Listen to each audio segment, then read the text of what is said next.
नमस्कार, मैं हूं एडवोकेट जितेंद्र दलाल और आप देख रहे हैं मेरा YouTube channel the legal aid.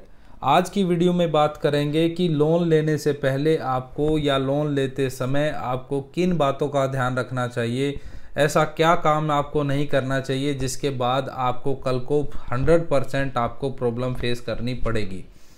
तो चलिए इसी टॉपिक पर वीडियो को शुरू करते हैं। इससे पहले अगर आपने मेरे चैनल को सब्सक्राइब नहीं किया है तो कृपया मेरे चैनल को सब्सक्राइब करें ताकि आने वाली हर एक वीडियो आपको सबसे पहले मिल सके।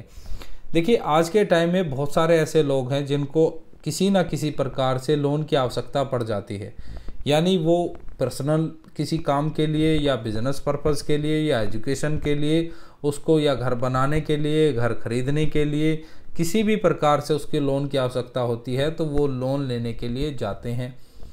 और आप कई बार ऐसी गलती करते हैं कि आपको बैंक से लोन नहीं मिलता है तो आप जो है किसी प्राइवेट आदमी से या किसी जानकार से या किसी फाइनेंसर से आप जो है पैसे लेते हैं, जिसमें आपको बहुत सारी दिक्कतों का सामना करना पड़ सकता है।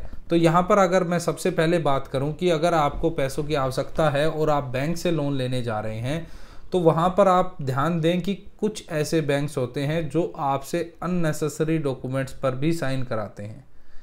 अगर आप पढ़कर साइन करेंगे तो वैसे कर नहीं पाएंगे, लेकिन आप ध्यान दें कि कोई आपसे अननेसेसरी डॉक्यूमेंट पर तो साइन नहीं कराया जा रहा है। कई बार आपसे क्या होता है कि बहुत सारी एक्सेस वो आपसे ले लेते हैं एक साइन करने से ही, जो आपको आगे जाके क्रिएट करता है बहुत सारा इशू।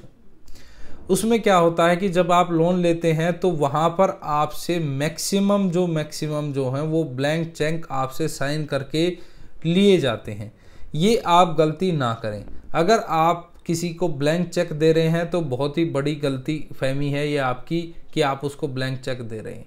अगर बैंक को आप चेक साइन करके वो आपसे कहते हैं कि आप साइन दे दो, चेक दे दो, सिर्फ ब्लैंक आपको वापस कर देंगे या रिटर्न कर देंगे, अगर हो सकता है तो आप इस बारे में रिटर्न लें। अगर बैंक आपको रिटर्न नहीं देता है तो आपको क्या करना चाहिए कि जो आपका चेक अमाउंट है उनसे बात करें कि जितने का मैं लोन ले रहा हूँ सिर्फ मैं उतने रुपए का चेक आपको भर के दूंगा। अगर आप फिर भी उससे अगर आप वो नहीं मान रहे हैं और आपको लोन की ज़्यादा आवश्यकता है और आपको चेक देने ही पड़ेंगे साइन करके, तो जो चेक आप उनको साइन करके दे रहे हैं तो आप एक डिफरेंट पेन का यूज़ करें जो रेयर चांस में मिलता हो, ताकि वो उसको जब कल में भरेंगे तो उसमें पेन की हैंडराइटिंग जो है भरे हुए की मैच ना हो। और जो आपने साइन करके चेक जो दिए हैं उनका अलग से आप फ़ोटो रखें ताकि वो प्रूफ करने के काम आए कि आपने ये जो चेक हैं ये बतौर सिक्योरिटी के तौर पर बैंक को दिए थे, ना कि किसी लीगल लाइबिलिटी के उसमें। उसके बाद अगर आपने ये सब दे दिया है तो अननेसेसरी डॉक्यूमेंट पर साइन करने से बचें। और अगर किसी भी प्रकार का आपने डॉक्यूमेंट जो हो ब्लैंक पेपर पर साइन करवा रहे हैं तो वो आप कभी ना करें।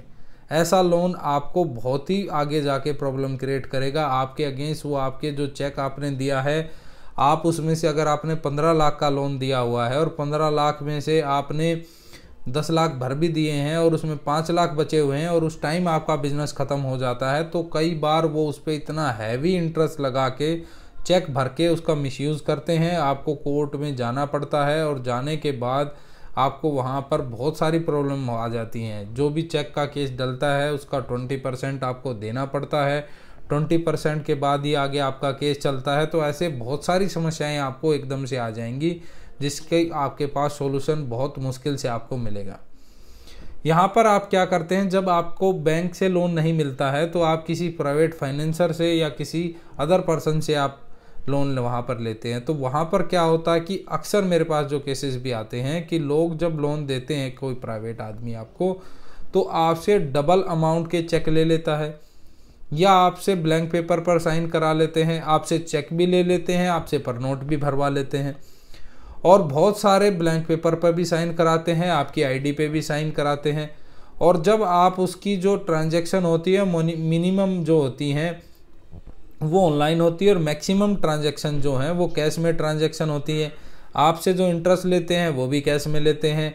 आपसे क्या है कि जब बाद में जब आपका डिस्प्यूट हो जाता है या आप पैसे कुछ दे चुके होते हैं और कुछ के आपका बिजनेस ठप हो गया, सपोज सिर्फ आधे ही पैसे बचे हैं, तो फिर भी वो पूरे अमाउंट का चेक भर के कोर्ट में लगा देते हैं। जब वो कोर्ट में लगाते हैं तो वहाँ पे आपको जाते ही बेल कराने के बाद 20% कंपनसेशन देना पड़ेगा। जितना भी चेक अमाउंट भरा हुआ है उसने, उसका 20% आपको देना पड़ेगा। 20% अगर आप दे देते हैं तो वो तो आपने दे ही दिया, फिर उसके बाद आपको बेल कराना, डेली रूटीन पे कोर्ट में जाना, बहुत सारी ऐसी समस्याएं एकदम से आपके ऊपर आ जाएंगी। तो ये सब करने से बचें। आप कोई लोन ले रहे हैं तो ध्यानपूर्वक लें, उसमें डॉक्यूमेंट साइन करें, ब्लैंक पेपर पर किसी को साइन ना करें, ताकि आपके लिए आगे चलकर कोई प्रॉब्लम ना हो। उम्मीद करता हूं कि आपको मेरी वीडियो पसंद आई होगी। अगर आपको मेरी वीडियो पसंद आई हो तो मेरी वीडियो को लाइक करें, शेयर करें और मेरे चैनल को सब्सक्राइब करें। जय हिंद, जय भारत।